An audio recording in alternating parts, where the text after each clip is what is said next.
నమస్కారం, welcome to Suman TV. నేను గీతాంజలి. ప్రస్తుతం మనతో పాటు ఉన్న అతిథి శ్రీ విద్యాపీఠం వ్యవస్థాపకులు, గత 45 సంవత్సరాలుగా శ్రీ విద్యా ఉపాసన చేస్తూ ఎంతో మందికి మంత్రోపదేశం చేసిన గురువు గారు శ్రీ గురు కరుణామయ్య.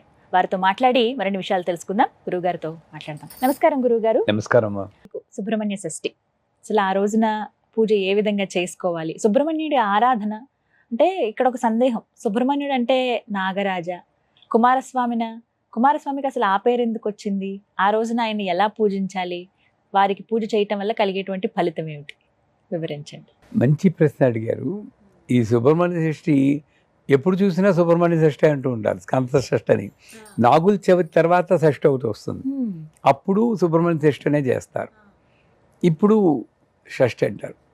నిజాన్ని చెప్పాలంటే సుబ్రహ్మణ్యుడు నాగరాజు కాదు, కానీ సుబ్రహ్మణ్య ఆరాధన వల్ల సర్పదోషం పోతుంది.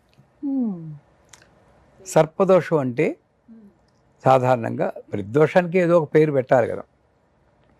సర్పదోషం అంటే దానివల్ల పెళ్ళిళ్ళు అవ్వకపోవడం, అయినా భార్యాభర్తల మధ్య సఖ్యత లేకపోవడం, ముఖ్యంగా పిల్లలు కలకపోవడం, అలాంటివి జరుగుతాయి. ఇక్కడ చూడండి ఎంత టెక్నికల్గా ఇది వ్యాలిడో. ఇప్పుడు సుబ్రహ్మణ్య స్వామి స్వాధిష్టానంలో ఉంటాడు, అందుకే 6 ట్రయాంగిల్స్, షట్కోణం, షణ్ముఖ సరిపోయింది. అక్కడే బాలా త్రిపుర సుందరి, బాల సుబ్రహ్మణ్యం ఇద్దరు అక్కడే ఉన్నారు. ఈ ఆవిడ మంత్రం ఐం క్లీం సౌ సౌ క్లీం అయితే, ఈయన మంత్రం ఓం శ్రీం హ్రీం క్లీం ఐం సౌం శరవణ భవాయ నమః. శరవణ భవ శరవణ భవ శరవణ శరవణ భవ 6 సరిపోయింది.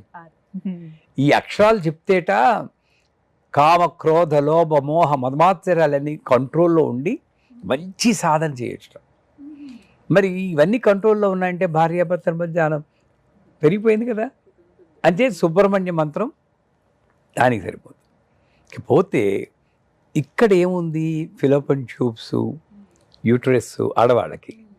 సో సాధారణంగా పిల్లలు కలకపోవడానికి ఈ ట్యూబ్లో బ్లాక్ ఉండడం, గర్భసంచిలో కొంచెం లోపాలు ఉండడం, స్పెర్మ్ కౌంట్ తక్కువ అవడం, ఇవన్నీ ఉంటాయి. ఇది సర్పదోషం అన్నారు.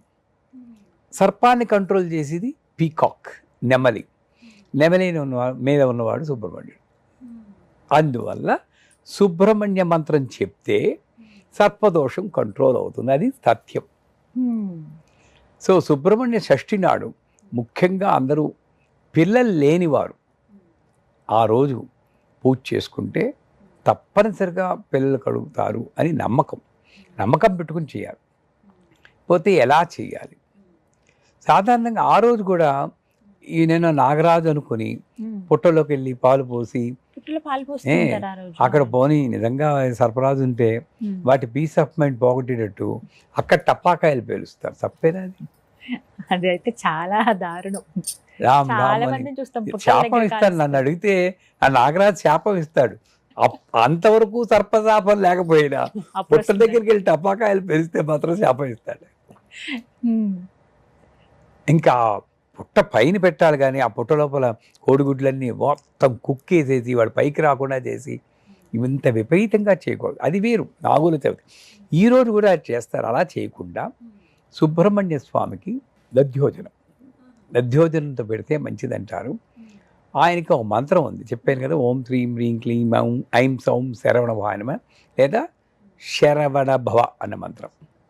ఆయనకి సుబ్రహ్మణ్య త్రిశతి అని 300 నామాలు ఉన్నాయి. ఒక్కొక్క 6 అక్షరాలు కదా, ఒక్కొక్క నామానికి 50, ఒక అక్షరానికి 50 చొప్పున 6 50 300 సరిపోయింది.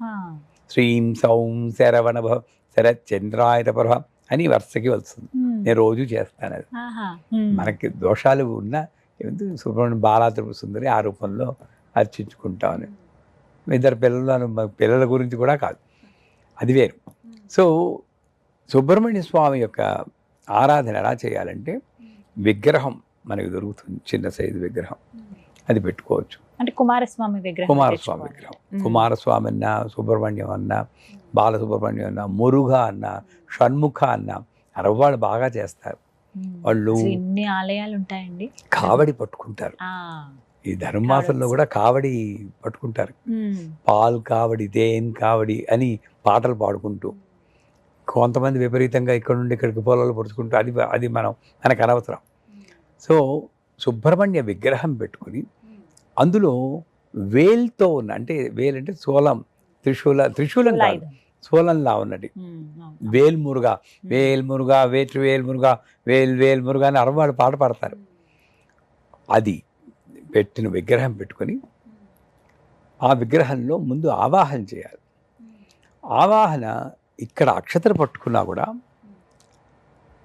ఈ ఆరాధన ఎందుకు చేస్తారు ముందు? ఇక్కడున్న దోషాలు పోవడానికి. అందుకని ఊపిరి, ఈ బేస్ మజిల్స్, యానస్ మజిల్స్ అంటాం ఇంగ్లీష్లో, ఈ బేస్ మజిల్ని ఇలా పైకి లేపినట్టు పట్టుకొని స్వాదిష్టానాన్ని యాక్టివేట్ చేయాలి ఆ ఊపిరితో చేసి, అప్పుడు ఈ యొక్క భాగం అంతా కూడా యాక్టివేట్ అయినట్టు మనం ఊహించుకుంటూ ఏదో ఒక మంత్రం, శరవణభవో ఓం శ్రీం హ్రీం క్లీం ఐం సోం శరవణభవ అని చెప్పి 6 సార్లు చెప్పాలి. 6 కానీ కొంతమంది 6 కౌంట్లు చెప్తారు. 6, 12, 18, 24 నీ ఇష్టం చెప్పి ఆ స్వామి మీద ఆవాహన చేయాలి. చేసాక తెల్ల పుష్పాలతో చేసిన, ఎర్ర పుష్పాలు యాక్చువల్గా స్వాదిష్టానం ఎరుపు రంగులో ఉంటుంది కాదు, ఎర్ర పుష్పాలతో చేసినా సరే, ఎర్ర పుష్పాలతో షష్ఠీదేవి అని ఒక దేవి ఉన్నారు. ఆ దేవి వల్ల పిల్లలు పుడతారంటారు. సుబ్రహ్మణ్య షష్ఠి కాదు, షష్ఠీదేవిని కూడా తలుచుకుని చేస్తారు. సుబ్రహ్మణ్య షష్ఠి అను, ఆ షష్ఠికి అధిష్టాన దేవత షష్ఠీదేవి. ఆవిడికి ఇందాక చెప్పుకున్నట్టు ఒక ఎర్ర పుష్పం, ఎర్ర పళ్ళు, ఎర్ర వస్త్రాన్ని ధరించి బియ్యపిండి బెల్లంతో కలిపి దాంతో ప్రమిదల్లా చేసి దాంట్లో నెయ్యి వేసి దీపాలు పెడతారు. చాలా ముఖ్యం. సుబ్రహ్మణ్య ఆ రోజునండి ఎన్ని పెట్టాలండి? అలా 16 దీపాలు, 16 జ్యోతులు అంటారు కదా. 16 ఓపిక లేదు, 6 మీ ఇష్టం. 16 జ్యోతులు అంటే మళ్ళీ అక్కడ కూడా ఏంటంటే 16 దేనికి కనెక్ట్ అవుతుంది? చంద్రుడు, చంద్రకళలు 16. సార్ నా మైండ్ కంట్రోల్లో ఉంచిన ఆయన, మైండ్ కంట్రోల్లో ఉంటే 6 అరిషభర్గాలు నాకు కంట్రోల్లో ఉంటాయని 16 జ్యోతులు. పెళ్ళిళ్ళలో కూడా 16 జ్యోతులు పట్టుకొస్తారు. జ్ఞాపకం ఉందా? ఆ పెళ్ళికొడు, మీ పెళ్లి గుర్తు తెచ్చుకోండి ఒకసారి. ఆ జ్యోతులు చాలా ముఖ్యం. ఎప్పుడైనా సందర్భం వస్తే చెప్దాం. అమ్మాయిని తీసుకొచ్చేటప్పుడు ఏవేం పట్రావాలి అని కూడా నియమం ఉంది. ఎవ్వరూ పాటించడం లేదు ఈ రోజుల్లో. అలా ఎక్కడ అసలు పాత పద్ధతులు వస్తున్నాయి కానీ మరి ఇంత సాంప్రదాయంగా ఎవరు చేయడం. ఇంత సంప్రదాయం అంటే ఇవన్నీ చేస్తే దానివల్ల వచ్చి శక్తి ఈ అమ్మాయి కుటుంబాన్ని రక్షిస్తుందండి. తథ్యం. తప్పకుండా వీటి గురించి మాట్లాడదాం. ఎప్పుడైనా మనకి కుదిరితే వివాహాల్లో గౌరీ పూజ చేసి అమ్మాయిని ఎలా తీసుకురావాలి అని అడిగితే అప్పుడు చెప్తాం. సో ఈ బియ్యపిండి బెల్లం కలిపిన దాంతో దీపాలు పెట్టడం, సుబ్రహ్మణ్య త్రిశతి అని ఇందాక చెప్పింది, స్కంద షష్ఠి కవచం అని ఒకటి ఉంది. అది అరవంలో ఉంటుంది. అదేంటంటే అన్ని కవచాలు ఏమిటి, కవచం అంటే ఏమిటి? గణేష కవచం, మన కవచం, ఇలా ఉంటాయి అన్ని. ఏ కవచమైనా సరే శరీరంలోని అంగముల్లో ఆ యొక్క దేవతని ఆవాహన చేసుకోవడం. షష్ఠియనోకి శరవణ భవనే అని అరవంలో పాడతారు. మీకు జ్ఞాపకం ఉందా? సోలమంగళం సిస్టర్స్ పాడారు, చాలా బాగుంటుంది. అది ఎంత రిథమిక్గా ఉంటుందంటే, అది మీకు వీలుంటే చదవడము లేక అరవంలో ఆ ఆడియో పెట్టుకోవడం చేసి అది శరీరంలోకి ఆ సుబ్రహ్మణ్య స్వామిని ఆవాహన చేసుకుని అది కూడా చేయడం మొత్తం చేశాక ఇందాక చెప్పినట్టు నైవేద్యం, మన బియ్యంతో చేసిన దద్దోజనం కానీ, తెలుపు రంగులో ఉన్నటువంటి ఏ నైవేద్యాన్ని పెట్టి చివరగా ఈ ఒక్క షష్ఠికే ఎందుకు చెప్తారో వస్త్రదానం చేస్తే చాలా మంచిది. దానం చాలా ముఖ్యం. సుబ్రహ్మణ్య షష్ఠి నాడు పూజ ఎంత చేస్తామో దానికి తగిన దానం, ఏదో లేని వాళ్ళకి వస్తా అన్నం పెట్టడం, వాళ్ళకి వస్త్రాలు ఇవ్వడం, అది చేస్తే ఈ రకంగా మొత్తం అంతా సుబ్రహ్మణ్య షష్ఠి నాడు చేస్తే మనకి సర్పదోషాలు పోతాయి. సర్పదోషాలు పోయి పిల్లలు లేని వారికి పిల్లలు కలగడం, మానసిక శాంతి అది. ఇంకోటి ఏంటంటే ఆధ్యాత్మిక సాధనలో కుండల్ని జాగరణ సాధారణంగా ప్రతి ఒక్కడు కుండల్ని అని అంటున్నాం చెప్తున్నారు ఈ మధ్య. కదా. ఆ కుండల్ని అవేకనింగ్ ఓకే. అక్కడ కూడా కుండల్ని అవేకన్ అయితే ఏమవుతుంది అంటే ఈ నూదురు అదిరిపోతుంది, నాకు ఆజ్ఞాచక్రం ఓపెన్ అయిపోయింది అనుకుంటా. బాగా తలనొప్పి వస్తుంది, కాన్సన్ట్రేట్ అవన్నీ చేయలేకపోతున్నాం. న్యూరాలజిస్ట్కి వెళ్ళిపోవాలి మనం. దీనికి సంబంధం లేదు, కుండలికి సంబంధం. కుండల్ని అవేకన్ అయిందంటే అప్పుడు ఈ స్వాదిష్టానంలో ఉన్న వికారాలని పోయి మీ యొక్క యాటిట్యూడే మారిపోతుందమ్మా. మీరు ఇంకొక గీతాంజలి అయిపోతారు. ఇప్పుడు మంచి గీతాంజలి, అప్పుడు బెస్ట్ గీతాంజలి అవుతారు. అంత మార్పు 100% ఈ సుబ్రహ్మణ్య ఆరాధన వల్ల వస్తుంది. కుండలిని ప్రబోధం అంటే అదే. నాలో అంతవరకు ఉన్న జీవితం వేరు, ఇప్పుడున్న జీవితం వేరు.